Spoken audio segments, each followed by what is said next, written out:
Sup, guys? 1-0 yesterday. Hey, a win after a horrific college football Saturday. One win in baseball yesterday.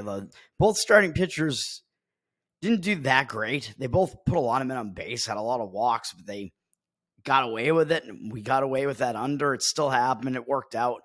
So I'll take that. Moving on to today, I'm not going to be able to have any plays today in this baseball card, man. This short or any card today because there was only one college football game, and I don't want to play that either. But the baseball card, man, I mean, even though it is a Monday, it is Labor Day. Happy Labor Day. It is a Monday after a packed Sunday slate, so you do have a lot of new series starting. Unfortunately, Atlanta-Philadelphia played an 11-inning game in the primetime night game on ESPN last night. You don't want to look to go against those teams, especially Philadelphia after a huge win there, winning that series. But they're both off today. So thanks to the MLB schedule makers there for not giving us some good betting opportunities there. Thanks a lot. But we do have teams that are returning home from road trips, but it's such that it's like, I don't think we can do anything with these men. One of them is Baltimore, returning from the Pacific Coast, where they went to the Dodgers and then Colorado.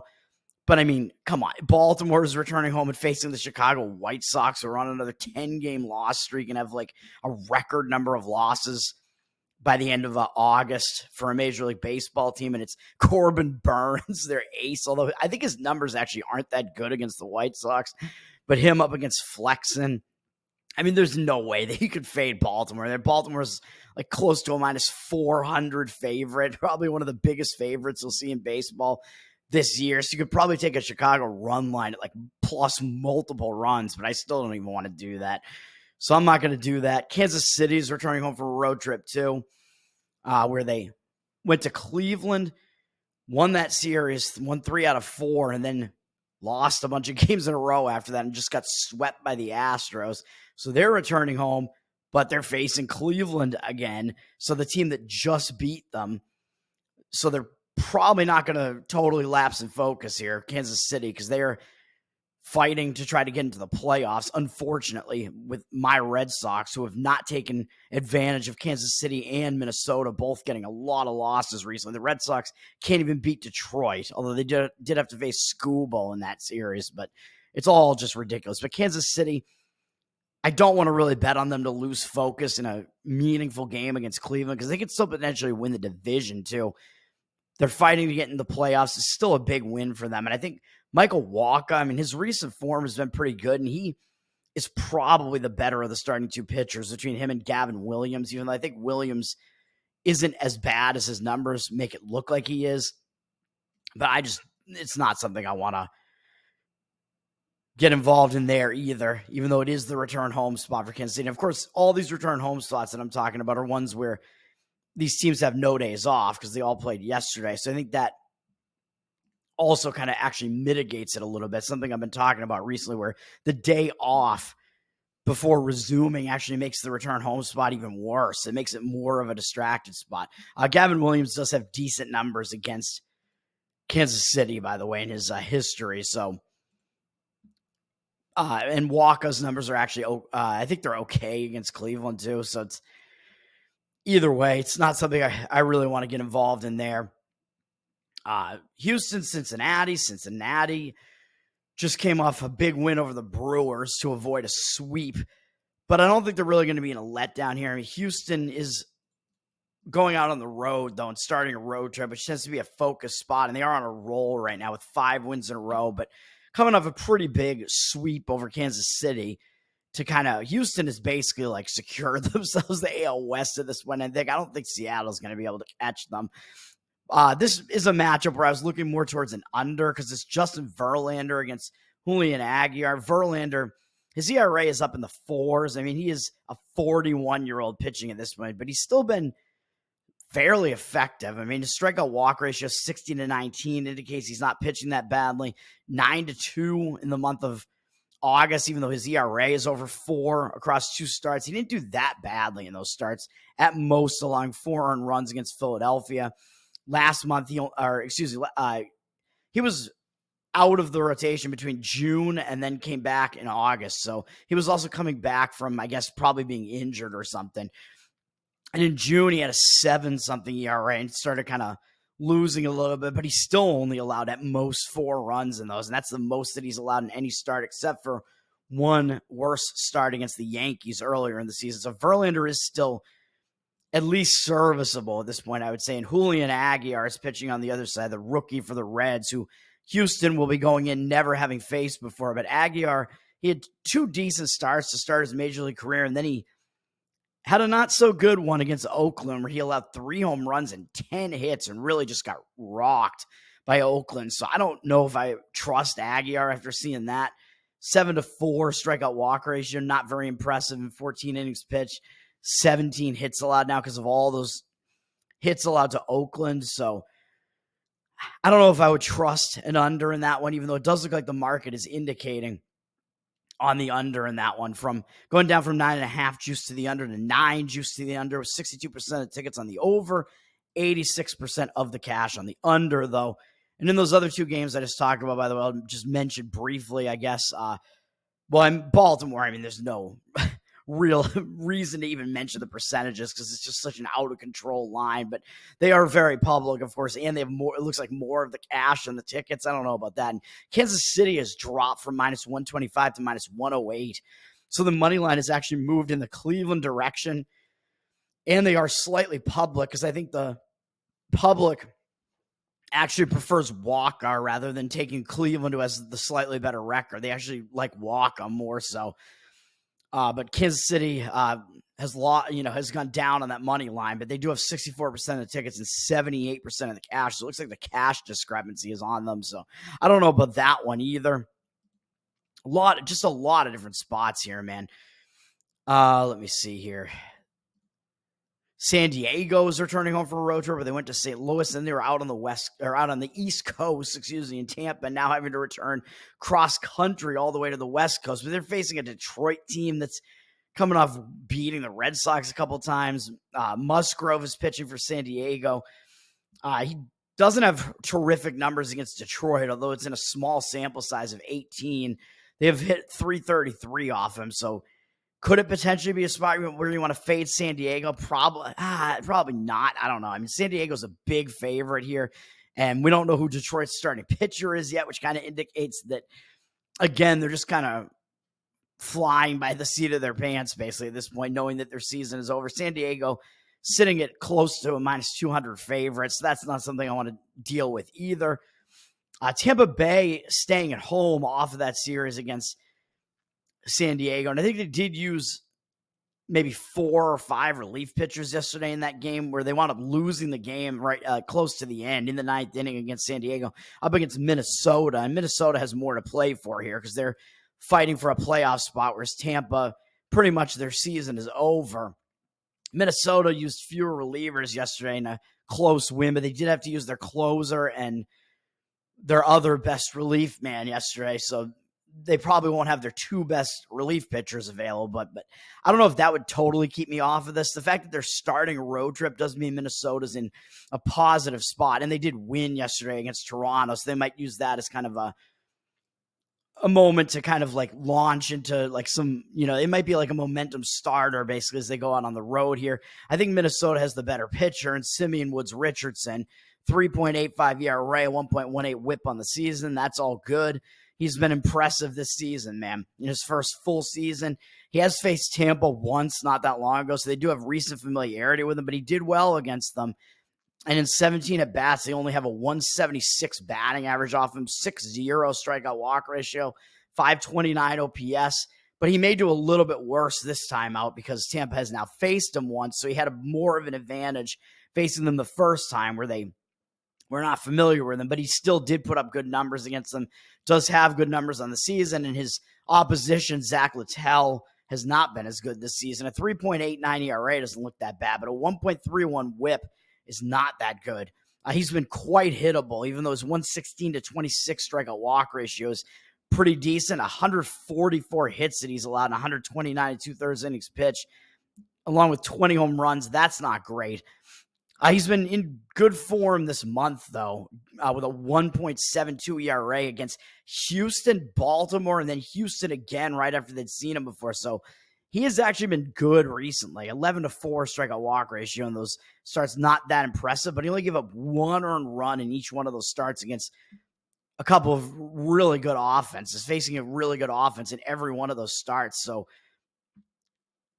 based on recent form, I don't know that I'd necessarily want to fade Littell, even though I do think Minnesota's the team that has more to play for here, and they have the better pitcher with still the less familiarity in this one. But the market looks like it's completely against it. Zach Littell, by the way, up against Minnesota, has not done that well against them in 44 at bats. 12-2 strikeout walk ratio, because he does put up good strikeout walk numbers, but they've hit 273 off him, which isn't terrible, and 850 OPS, because he does tend to get hit kind of hard when he gets hit. So Minnesota has hit him decently. But again, the market looks like it's totally against it, which kind of surprises me. Tampa was plus 100, and now they're minus 105. 74% of the tickets on the other side. Public coming in on Minnesota, knowing that they're fighting for a playoff spot and they have the better record, but 51% of the cash on Tampa. But like I said, in this pitching matchup here, I don't think I agree with it, but I'm just staying away from that too. Oakland is returning home from a road trip where they went to Cincinnati and then Texas, and now they're coming back out west to face the Mariners. But this is another one that I don't quite want to get involved in. Seattle, I mean, they're coming off a couple losses in Anaheim. They're starting a new series now, going from Anaheim to Oakland, so their travel spot a little bit better, staying out on the Pacific Coast. And I think they're going to they're not dead yet, man, Seattle. I mean, even though they're behind the Red Sox, I mean, they're multiple teams out of the wild card race, but I don't know that they're gonna totally pack it in yet. I think they're still fighting here. That would be my opinion, but I'm not 100% sure about that. So you want to know that team is definitely going to keep fighting to get into the playoffs. I think they will.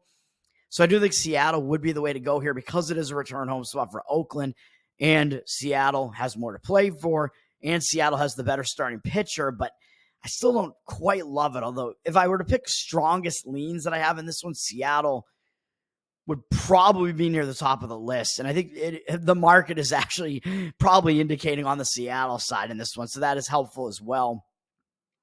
Seattle does have Logan Gilbert pitching in this one, and he is the better of the two starting pitchers. Really good numbers this year, although his win-loss record isn't good because he doesn't get enough run support, but 3.09 ERA, 0.9 whip, 172 strikeouts and 31 walks. That's all good. Only 124 hits allowed and 171 and 2/3 innings pitched. He has not been easily hittable. He's still pitching well in August, a 3 ERA and a 36-5 strikeout walk ratio in 30 innings pitched, and only 23 hits allowed.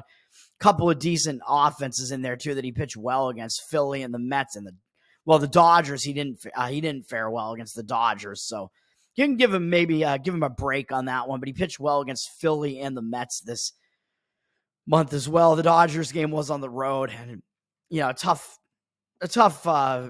ask there. So he didn't do well in that one, but he did well otherwise. And he has dominant stats against Oakland, too. In 64 at-bats, he only have 9 hits, a 16-2 strikeout walk ratio, 141 batting average, and 464 OPS. So Gilbert has pretty much dominated Oakland, but Osvaldo Bido on the side of Oakland has been pitching well this month, man. He's been in pretty good form. The 1.55 ERA, hasn't allowed more than 2 earned runs in any start this month, including one against the Dodgers. Didn't really face many impressive offenses other than that, though, but only allowing 14 hits in 29 innings. He's been almost unhittable this month. And a 28-9 strikeout walk ratio isn't terrible either. A little bit wild, but not bad. So I don't know if I necessarily want to fade Bido, man, just because he has been pitching decently, and Seattle has effectively never seen him before. Only Polanco has ever seen him before, and he's 0-for-1 with a strikeout. And other than that, Seattle has never even faced Bido. So it is also a situation where you could look maybe towards an under. So those are the ways I lean there. Seattle is up from minus 130 to minus 134. I do think Seattle is still the correct side. 75% of the tickets, though, so they are public, because the public is not going to want anything to do with a pretty bad Oakland team. And 78% of the cash. So it does look like the cash discrepancy is on Seattle, and the money line has moved on Seattle a little bit. Under looks to be getting some action as well, maybe with the line dropped the line dropping from 8 juice to the over down to 7.5 juice to the under. So it has moved fairly significantly, really. You want to get that under 7.5. You want to play the under there because that is a key number, and you might have to pay a little bit extra for it. 79% of the tickets are on the under because I think the public even knows at this point Seattle is not impressive offensively, and their pitching is impressive. So they are an under team. I won on an under with them yesterday, of course. I've been on many unders with Seattle this season, and 99% of the cash looks like it's on the under in that one. I don't know if that's quite accurate, but who knows? And then the Cubs are also returning home from road trip. This is crazy that there's so many teams returning home from road trips, and I don't want anything to do with any of them. The Cubs swept the entire road, or no, they lost one game on the road trip. Excuse me. It was a long 3-series road trip, and they only lost one game to Miami in there and won all the rest of the games. I think they went 8-1 on the road trip. They've been hot, and they're in second place now. I don't think that they're like under any delusion that they're going to make the playoffs, but they're actually not out of it yet. So Chicago, I mean, they're so hot that I don't really want to fade them in the spot, in the return home spot here, even though that is typically a bad spot, as we always say. Pittsburgh is only traveling from Cleveland to Chicago, and getting out of Cleveland after a loss, probably a good spot. Jared Jones is pitching for Pittsburgh, and I do like him. He's got a 3.88 ERA, 1.15 whip on the season, but he just came back. I don't know if he was injured or what it was. He just came back. And guess who he faced in that one game back? Oh, yeah, this Chicago Cubs team. And he did really poorly against them. And Chicago has just seen him, so they're going to be really familiar with him because they also just saw him 2 other times earlier this season. And then, like I said, he came back off the DL and he faced Chicago, and now they get him again in his very next start. And they just saw him, and they hit him well in that one. And now they get him again. And usually when you face a pitcher right away again, you hit better against them that second time. So I don't want anything to do with Jones here, man. Even though I think he's a good pitcher overall, I like him. That start was rough against Chicago. He didn't really have his control working for him. He gave up too many hits really as well. And against the Cubs, so the Cubs also are familiar with him, which is really not something I would like to take Jones here. But in 56 at-bats against the Cubs, even though this is rookie season, I think the Cubs have faced him in 3 games now, 3 starts, and they have a 304 average and 996 OPS against him. So they might have the best numbers off of Jones out of all the offenses he's faced, and they might be the most familiar with him. So that is really something I don't want to do. I don't want to fade the Cubs with Jones being there. And Jameson Taillon pitching for the Cubs, actually, he hasn't been pitching well this month, really, with his ERA. He's given up a bunch of runs. And he also just faced Pittsburgh, so that's not good. And that was an 18-8 Cubs win. That is so ridiculous. Paul Skeens, I think, or no, that wasn't the game that Skeens pitched, right? Skeens pitched a game where it wound up 14-10, and the bullpen just totally imploded after Skeens didn't even pitch that badly. This is a different game. There were a lot of high-scoring games there for the Cubs, man. Just crazy. Taillon has not pitched well this month with a 5.65 ERA, but a 22-4 strikeout walk ratio is not that bad. So I wouldn't say that he's necessarily been in the worst form. And in a huge sample size against Pittsburgh, even though he did just face them, so they are recently familiar with him. I don't know if it matters as much from his perspective because they've seen him a lot over his career. They have 100 at-bats off him, and they only have 18 hits and a 25-6 strikeout walk ratio. He's held them to a 180 average in a 100 at-bat sample size and a 516 OPS. So Taillon has actually like dominated these Pittsburgh hitters. And it's to the point where the Cubs, even though they're in the bad return home spot, the starting pitching matchup looks like it's very much in favor of the Cubs, to be honest. And the line has gone up from minus 137 to minus 145. 83% of the tickets, but 85% of the cash on the Cubs. So the public is on the Cubs because they've been the much hotter team. Pittsburgh, I think, pretty much knows their season is over at this point. Line moving up on the Cubs. Cubs getting more of the cash as well. And I would say that they probably have the pitching edge in this one too. So unfortunate there. And then you got Texas returning home from a road trip as well. Oh, no, wait, excuse me. They're not. Never mind. They returned home in their last series and they beat the A's. So never mind on that one. But that is going to be Garrett Cole against Jack Leiter. Jack Leiter, man, I don't know if he's going to really start turning things around for Texas or not. He's Mark Leiter's son, and I played on him once or twice early in the season when it was, he was making his debut. He's a rookie, so he's facing offenses that haven't seen him before, but he has really struggled. So also not something I want to get involved in. So I'm skipping all that, and then I'll comment on this college football game, which if you watched my horrific losing college football video, I did already comment on this game as well. But Boston College is facing Florida State.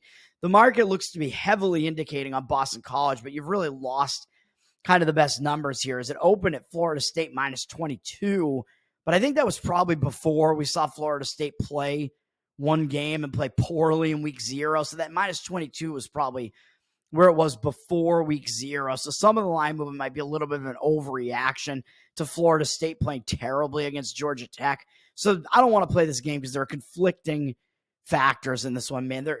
I could see arguments for both sides in this one, so I don't want to deal with it. So I don't know, that 22 might have been out before that. So the line might have moved as an overreaction to Florida State playing really badly in that game that I won, my only college football win on the season so far, Georgia Tech, baby. But Florida State was sitting at like 17 for a while this week, and now it looks like they're sitting at 16, juiced to the over, and there might still be some 17s out there, which if you want to play Boston College, you want to get at least the 17, I think, because it is still a fairly key number in college, in football, I should say. 60% of the tickets are on Florida State. The public not being deterred here. They still know Florida State is the better team. They're just the better program. Only 52% of the cash, though, on Florida State. So the line movement does look like it's moving towards Boston College, even though some of it was overreacting to last week's result, I think.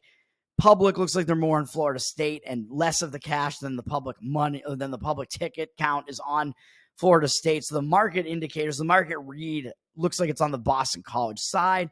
But again, I see different factors here, man. Florida State is probably going to be angry off of that loss against Georgia Tech. So that's a factor for Florida State actually showing up and playing focused in this game. They also really cannot afford to start 0-2, man. When they're considered to be a team that is potentially a playoff contender. I mean, this is a contending program. And after last year being left out of the playoff despite being I think they were undefeated, right? They won the ACC, but because of Jordan Travis being injured and whatever, they just were not given that opportunity. And then basically their entire team left, and their program, all their backups came in and just got wrecked by Georgia in that bowl game. Not a great scenario. Not good for viewership, man, really. Not good for college football. I mean, these bowls are just kind of stupid. I think the playoff expansion is helpful, though, and it will get some more interest, I would have to say. I do like the idea of – I don't like a lot of these changes that are being made to try to change these sports, or I don't think things need to be changed, especially in baseball. But the college football playoff situation obviously is in need of change, so I think this will help. But Florida State, they can't afford to go 0-2, man, as far as the playoff picture is concerned. If they lose games to both Georgia Tech and BC, who are both not great teams, but could potentially be teams that are like fighting to be bowl eligible and stuff like that, it's still not going to look good for Florida State, and it could potentially eliminate them almost this early on. So I think that should focus them a little bit. That plus the fact that even though they don't have a lot of returning starters, which I'll get to in a minute, which was part of my handicap last week, Florida State played BC last year and struggled in a way. I mean, they went to BC. I think it was at BC. And Florida State, I remember, had a huge lead in that game, I'm pretty sure. And then they just kind of took their foot off the gas, packed it in, and BC made a huge comeback in that game. And I think got to within 3. So I think BC wound up covering the spread and almost being able to win the game outright. So that might have Florida State focus as well. But a lot of the players who were on Florida State then are no longer there. So I don't know about that factor really, but I think it is a factor maybe. Some of these guys likely remember that. Like, hey, we had Boston College crushed, and then we just totally like took our eye off the ball and almost lost the game. So we don't want to do that again. So there are reasons for Florida State to show up focused in this game. But Florida State does have to travel back to the States from Ireland. So that is kind of a weird travel spot there, and something that they're probably not used to. Having their home opener here, but having to travel to Ireland. They do, of course, get the couple extra days to do so, which is that going to help? I don't know. Or is it going to like put them in like a rust scenario? Probably not. I think probably the extra days off should help them a little bit. But of course, BC hasn't played yet. But then that's the thing here. Florida State, are they going to have a little bit of an edge because they played a game already? I've seen guys on Wager Talk talking about that, and they've mentioned that teams that played in week 0 actually tend to not have that much of an advantage. You think that they would, because in like sports where they play like, and they don't have that much time off, like more daily sports, like in basketball tournaments and stuff like that, a team that just played a game and got a game under their belt and they play again right away, that tends to be a positive. But I guess in football, when you have the week off and whatever, it's having played in week 0 seems like it's not as much of a positive. So I guess that is the case. So maybe that's not going to be as much of a positive for Florida State, even though they do have a game under their belt now. But the fact that they'll be angry off of the result of it, I think, is a factor. BC, they have not played yet, but BC already has a lot more built-in chemistry than Florida State does. So that's the other thing. As I mentioned last week, I went against Florida State because they have all these new components coming in, man. They had to replace most of their offense, like all their key players on offense. They don't have a lot of returning starters. BC has many more returning starters, including their quarterback, Castellanos, who is a legit talent, man. He's a good dual-threat quarterback, and he can give some defenses some fits. Florida State did see him last year, of course, though, but he was able to have some success in the second half of that game to try to mount that comeback. So Florida State didn't exactly completely stop him either.